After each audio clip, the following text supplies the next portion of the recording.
പത്തരമാറ്റിൻ്റെ upcoming review ആണ് പറയാൻ പോകുന്നത്. അങ്ങനെ കല്യാണച്ചക്കനും കൂട്ടരും മണ്ഡപത്തിൽ നിന്നും പോയതിൽ തകർന്നു പോയി വീഴാണ് നമ്മുടെ ഗോവിന്ദനും കനകയും. അപ്പോൾ എല്ലാവരും പോയതിനു ശേഷം നമ്മുടെ മുത്തശ്ശി ജാനകിയും ജലജയും നോക്കി പറയുന്നുണ്ട് കേട്ടോ, ഇപ്പോൾ നിങ്ങൾക്ക് സന്തോഷമായോ? അവരെന്തൊക്കെയാണ് പറഞ്ഞതെന്ന് കേട്ടില്ലേ നിങ്ങൾ? ശരിക്കും നിങ്ങൾ പെണ്ണുങ്ങൾ തന്നെയാണോ? മണ്ഡപത്തിൽ ഇത്രയും ആളുകളുടെ മുന്നിൽ വെച്ച് കല്യാണ പെണ്ണിനെയും അവരുടെ ചേച്ചിമാരെയും എത്ര മോശമായിട്ടാണ് നിങ്ങൾ സംസാരിച്ചത്. ഇതാണോ നിങ്ങളുടെ സംസ്കാരം? നിങ്ങളുടെ ഈ വൃത്തികെട്ട സംസാരം കേട്ടിട്ടാണ് അത്ര ഉയർന്ന ചിന്താഗതിയുള്ള കല്യാണച്ചക്കൻ പോലും വിവാഹം വേണ്ടെന്ന് പറഞ്ഞ് ഇറങ്ങിപ്പോയത് എന്ന് പറഞ്ഞിട്ട് നമ്മുടെ ജാനകിയെ നോക്കി പറയുകയാണ്, ജാനകി, വാ തോരാതെ നീ പറയുന്നുണ്ടല്ലോ നയന മുഖം മറച്ചാണ് വന്നതെന്ന്. ശരിക്കും നയനയ്ക്ക് ആ മുഖം മൂടിക്കൊടുത്തത് ആരാണ്? നിൻ്റെ അടുത്ത് നിൽക്കുന്ന ഈ മന്ദര അല്ലേ? അവരെ പേടിപ്പിച്ച് ധൃതി കൂട്ടി മുഖം മറച്ച് മണ്ഡപത്തിൽ കൊണ്ടുവന്നിരുത്തിയത് ഈ ജലജയല്ലേ എന്ന് പറയുകയാണ്. പിന്നീട് ജലജയെ നോക്കി പറയുന്നുണ്ട്, എന്താ ജലജയെ, എപ്പോഴും നീ പറയുന്നുണ്ടല്ലോ നവ്യ ഓടിപ്പോയിട്ടാണ് നിൻ്റെ മകനെ കല്യാണം കഴിച്ചതെന്ന്. പക്ഷെ നിൻ്റെ മകൻ്റെ ചരിത്രം എന്താണെന്ന് നീ മറന്നുപോയോ? എത്ര പെൺകുട്ടികളുടെ ജീവിതം വെച്ചാണ് അവൻ കളിച്ചത്. ആദർശ് കല്യാണം കഴിക്കാനിരുന്ന കുട്ടിയെ സംസാരിച്ച് മയക്കി മണ്ഡപത്തിൽ നിന്നും കൊണ്ടുപോയത് നിൻ്റെ മകനല്ലേ? നീ ഇത്രയൊക്കെ സംസാരിക്കുന്നുണ്ടല്ലോ, നിൻ്റെ ജീവിതം അത്ര നല്ലതാണോ? ഭർത്താവിനെ ഉപേക്ഷിച്ച സ്ത്രീയാണ് നീ. ഇങ്ങനെയുള്ള ശുഭകാര്യങ്ങളിൽ നിന്നെ വിളിക്കുന്നത് തന്നെ അപശകുനമാണ്. രാവിലെ എഴുന്നേറ്റ് നിന്നെപ്പോലെയുള്ളവരുടെ മുഖം കണ്ടാൽ തന്നെ നല്ലതല്ല. രണ്ടുപേരും കൂടി ചേർന്ന ഒരു കല്യാണം നിർത്തിയിട്ട് ഒന്നും അറിയാത്ത പോലെ നിൽക്കുകയാണല്ലേ. നിങ്ങളുടെ വായ ശരിയല്ലാത്തത് കൊണ്ട് മാത്രമാണ് ഇന്ന് ഈ കല്യാണം മുടങ്ങിപ്പോയത്. നന്ദു നിങ്ങൾ പറഞ്ഞതുപോലെ അല്ലാതെ വല്ല ആപത്തിലുമാണ് പോയി പെട്ടതെങ്കിലോ? ഇത്രയും മോശമായി അവളെക്കുറിച്ച് പറഞ്ഞത് നിങ്ങളുടെ മുഖമൊക്കെ എവിടെയാണ് കൊണ്ടുപോയി വെക്കുക എന്ന് പറയുകയാണ്. മകളെ കാണാതെ ഈ കല്യാണം നിന്നുപോയി ദുഃഖത്തിലിരിക്കുന്ന ഈ അച്ഛനും അമ്മയുടെയും വയറ്റത്തടിച്ചാലുണ്ടല്ലോ, ആ ശാപം നിങ്ങൾക്ക് കിട്ടിയാൽ ഈ അവസ്ഥ മറ്റൊരു രൂപത്തിൽ നിങ്ങൾക്ക് കിട്ടാതെ പോകില്ല. ഇത് ഞാൻ തരുന്ന ശാപമൊന്നുമല്ല. ഈ അമ്പലത്തിലുള്ള ദൈവം എല്ലാം കാണുകയും കേൾക്കുകയും ചെയ്യുന്നുണ്ട്. എൻ്റെ പേരക്കുട്ടികളെ ഇനി എന്തെങ്കിലും പറഞ്ഞാൽ ഞാൻ മിണ്ടാതിരിക്കില്ല, ചെകിടടിച്ചു പൊളിക്കും എന്ന് വളരെ ശക്തമായ ഭാഷയിൽ നമ്മുടെ മുത്തശ്ശി പ്രതികരിക്കുകയാണ്. അപ്പോൾ ദേവയാനി പറയുന്നുണ്ട്, നയനയെക്കുറിച്ച് എന്നോട് ഓരോന്ന് ഓതിത്തന്ന് എൻ്റെ മനസ്സ് കേടുവരുത്തി നിങ്ങൾ. ആ ഭഗവാന്റെ ദയവ് കാരണം ഞാൻ എല്ലാം മനസ്സിലാക്കി. പിന്നെ നവ്യ എന്ത് പറഞ്ഞാലും കറക്റ്റായിട്ട് തന്നെയാണ് പറയുന്നത്. അബിയെ പോലെയുള്ളവരോടൊക്കെ നവ്യ പെരുമാറുന്നത് പോലെ തന്നെയാണ് പെരുമാറേണ്ടത്. ഇനി എപ്പോഴും പെൺകുട്ടികളെക്കുറിച്ച് തെറ്റായി സംസാരിക്കരുത്. ആ അമ്മയുടെ വയറ്റത്തടിച്ചാലുണ്ടല്ലോ നിങ്ങൾക്കും അതേ ഗതി തന്നെ വരും എന്ന് മുത്തശ്ശിയെ പോലെ തന്നെ ദേവയാനിയും പറയുകയാണ് കേട്ടോ.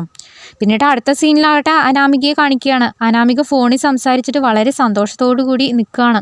പിന്നീട് നന്ദുവിൻ്റെ അടുത്ത് വന്നിട്ട് പറയുന്നുണ്ട്, കൺഗ്രാറ്റുലേഷൻ നന്ദു, നീ കല്യാണം കഴിക്കാനിരുന്ന മണ്ഡപത്തിൽ ഒരു വലിയ കുരുക്ഷേത്ര യുദ്ധം തന്നെ നടന്നത്രേ. നീ ഓടിപ്പോയതാണെന്ന് പറഞ്ഞ് പയ്യൻ്റെ വീട്ടുകാർ ഞങ്ങൾക്ക് ഈ കല്യാണം വേണ്ടെന്ന് പറഞ്ഞ് പോയത്രേ.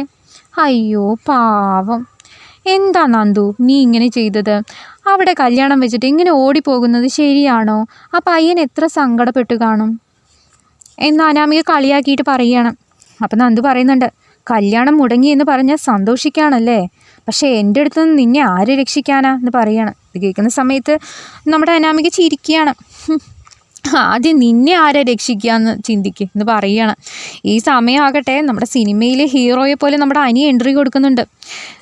കെട്ടിയിട്ടിരിക്കുന്ന മുറിയുടെ ഡോറൊക്കെ അങ്ങനെ അടിച്ച് പൊളിക്കുകയാണ് നമ്മുടെ അനി. ഈ സൗണ്ട് കേട്ടിട്ട് അനാമികയായിട്ട് തിരിഞ്ഞു നോക്കുകയാണ്. അനിയെ കണ്ടിട്ട് ഞെട്ടുകയാണ്.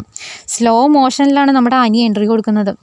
അനി വന്ന ശേഷം അനാമിക പറയുന്നുണ്ട്, എൻ്റെ അമ്മോ, നിൻ്റെ ഫ്രണ്ടിനെ കാണാനില്ലെന്ന് അറിഞ്ഞിട്ട് എൻ്റെ അടുത്ത് തന്നെ ഉണ്ടാകുമെന്ന് കറക്റ്റായി ഗസ് ചെയ്തിട്ട് വന്നല്ലോ എൻ്റെ ഭർത്താവ് എന്ന് പറയുകയാണ്. ഓ സോറി, എൻ്റെ മുൻ ഭർത്താവാണല്ലോ അല്ലേ എന്ന് പറയുകയാണ്. കളിയാക്കുകയാണ് കേട്ടോ. അപ്പോൾ അനി പറയുന്നുണ്ട്, വരിക മാത്രമല്ല നന്ദുവിനെ ഞാൻ ഇവിടുന്ന് കൊണ്ടുപോവുകയും ചെയ്യുമെന്ന് പറയാം. അത് നിൻ്റെ ജോലിയല്ല. എൻ്റെ മുൻ ഭർത്താവിനെയും ഇവളെ പോലെ തന്നെ കെട്ടിയിട്ടേക്ക്, ദുഃഖത്തിലും ഒരുമിച്ചിരിക്കട്ടെ രണ്ടുപേരും എന്ന് ഗുണ്ടകളോട് അനാമിക പറയുകയാണ്. അപ്പം ഗുണ്ടകളാണെങ്കിൽ ആക്രമിക്കാൻ വരികയാണ്. അങ്ങനെ ആക്രമിക്കാൻ വരുന്ന ഗുണ്ടകളൊക്കെ നമ്മുടെ അനിയെ അടിച്ച് തമർത്തുന്നുണ്ട്. ഇതൊക്കെ കണ്ടിട്ട് അനാമിക ഞെട്ടുന്നുണ്ട് കേട്ടോ. അങ്ങനെ അനിക്കാണെങ്കിൽ ദേഷ്യം വന്നിട്ട് അനാമികയുടെ കഴുത്ത് പിടിക്കാനായി പോവുകയാണ്. എന്നാലോ ചീ എന്ന് പറഞ്ഞ് അറപ്പോടെ കൈ താഴ്ത്തുന്നുണ്ട്. ഈ സമയത്താണെങ്കിൽ നന്ദുവിൻ്റെ ഫ്രണ്ട് നന്ദുവിൻ്റെ കൈയൊക്കെ അഴിച്ചു കൊടുക്കുന്നുണ്ട്.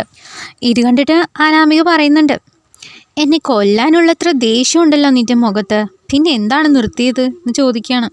അപ്പോൾ അനി പറയുന്നുണ്ട്, നിന്നെ പോലെയുള്ള സ്ത്രീകളുടെ മേലെ തൊടാൻ പോലും എനിക്ക് ഇഷ്ടമല്ല, അതുകൊണ്ട് മാത്രമാണ് നിന്നെ വെറുതെ വിട്ടതെന്ന് പറയുകയാണ്. അപ്പോൾ അനാമിക പറയുന്നുണ്ട്, അതെന്താ, ഞാൻ അത്ര വൃത്തികെട്ടവളാണോ? നിങ്ങൾ രണ്ടുപേരും ചേർന്ന് എന്നോട് ചെയ്ത ദ്രോഹത്തിന് എനിക്കെന്താ ദേഷ്യം വരില്ലേ എന്ന് പറയുകയാണ്. സ്നേഹിച്ച് കല്യാണം കഴിച്ചാൽ എന്നെ മാറ്റി നിർത്തി ഇവൾക്ക് ഇമ്പോർട്ടൻസ് കൊടുത്താൽ എനിക്ക് ദേഷ്യം വരില്ലേ? അതുകൊണ്ടാണ് ഞാനിങ്ങനെ ചെയ്തത്. എൻ്റെ ജീവിതം എങ്ങനെ ഇല്ലാതാക്കിയോ അതേപോലെ തന്നെ നിൻ്റെ ഫ്രണ്ടിൻ്റെ ജീവിതവും ഞാൻ നശിപ്പിക്കുമെന്ന് പറയുകയാണ്, വെല്ലുവിളിക്കുകയാണ് അനാമിക. അപ്പോൾ അനി പറയുന്നുണ്ട്, നിൻ്റെ മേലെയുള്ള തെറ്റ് നീ മനസ്സിലാക്കാത്തിടത്തോളം മറ്റെല്ലാവരും നിനക്ക് തെറ്റുകാർ തന്നെയായിട്ടേ തോന്നുള്ളൂ എന്ന് പറയുകയാണ്. അപ്പോൾ അനാമിക പറയാണ്, സ്നേഹിച്ച് കല്യാണം കഴിച്ചാൽ എൻ്റെ ഭർത്താവ് എനിക്ക് മാത്രം വേണമെന്ന് വിചാരിച്ചത് തെറ്റാണോ എന്ന് പറയുക. അപ്പോൾ അനി പറയുന്നുണ്ട്, പക്ഷെ അതിൻ്റെ പേരിൽ മറ്റുള്ളവരുടെ ജീവിതം നശിപ്പിക്കുന്നത് തെറ്റാണ്. ആദ്യം നിനക്ക് എൻ്റെ അടുത്തുള്ളത് സ്നേഹമാണെന്ന് നീ എങ്ങനെയാണ് പറയുന്നത്? കേവലം കാശിന് വേണ്ടിയല്ലേ നീ എന്നെ കല്യാണം കഴിച്ചത് എന്ന് പറയുക. അപ്പോൾ അനാമിക പറയുന്നുണ്ട്, അതെ, പണത്തിന് വേണ്ടി തന്നെയാണ് ഞാൻ നിന്നെ കല്യാണം കഴിച്ചത്. എന്താ, നിങ്ങൾ ആണുങ്ങൾ പെണ്ണിൻ്റെ വീട്ടിൽ നിന്നും പണം വാങ്ങാറില്ലേ? ഞാനും അതുപോലെ തന്നെയാണ് ചെയ്തത് എന്ന് പറയുകയാണ് അനാമിക. അപ്പോൾ അനി പറയുന്നുണ്ട്, ശരിക്കും നിനക്ക് പണം മാത്രമാണ് വേണ്ടതെങ്കിൽ അത് നിനക്ക് എത്ര വേണോ അത് ഞാൻ നിൻ്റെ മുഖത്ത് അപ്പോൾ തന്നെ വലിച്ചെറിഞ്ഞേനെ എന്ന് പറയുകയാണ്. പണത്തിന് വേണ്ടി കുടുംബ ബന്ധങ്ങളെ മോശമാക്കിയാൽ നീ പറയുന്ന പണം നിനക്ക് എപ്പോഴും കിട്ടാൻ പോകുന്നില്ല എന്ന് അനി പറയുന്നുണ്ട്. പിന്നെ നന്ദുവിനെ നോക്കിയിട്ട് പറയാണ്, നടക്കും നന്ദു, നമുക്ക് പോകാമെന്ന് പറയാം. അപ്പോൾ അനാമിക പറയുന്നുണ്ട്, മിസ്റ്റർ അനി, ഇപ്പോൾ നിങ്ങൾ ഇവളെ രക്ഷിച്ചു, പക്ഷേ ജീവിതാവസാനം വരെയും നിങ്ങൾക്ക് ഇവളെ ഇങ്ങനെ രക്ഷിക്കാൻ കഴിയുമോ എന്ന് ചോദിക്കുകയാണ്. അപ്പോൾ അനി പറയുന്നുണ്ട്, രക്ഷിക്കും. ഒരു പ്രാവശ്യം എൻ്റേതാണെന്ന് ഞാൻ മനസ്സിൽ ഉറപ്പിച്ചു കഴിഞ്ഞാൽ പിന്നെ അവർക്ക് വേണ്ടി ഞാൻ ഏതറ്റം വരെയും പോകും എന്ന് അനി മാസ് ഡയലോഗ് അടിക്കുന്നുണ്ട്. അപ്പോൾ അനാമിക പറയാം, എങ്ങനെ രക്ഷിക്കുമെന്ന് ഞാനും ഒന്ന് നോക്കട്ടെ എന്ന് പറയുക. അപ്പോൾ അനി പറയുന്നുണ്ട്, എന്നാൽ രണ്ടാമതും ജയിലിൽ പോകാൻ റെഡിയായിരുന്നോ എന്ന് പറയാം. ഇതും പറഞ്ഞിട്ട് നമ്മുടെ നന്ദുവിൻ്റെ കൈയും പിടിച്ച് അനി അങ്ങനെ അവിടെ നിന്ന് ഇറങ്ങി പോവുകയാണ്.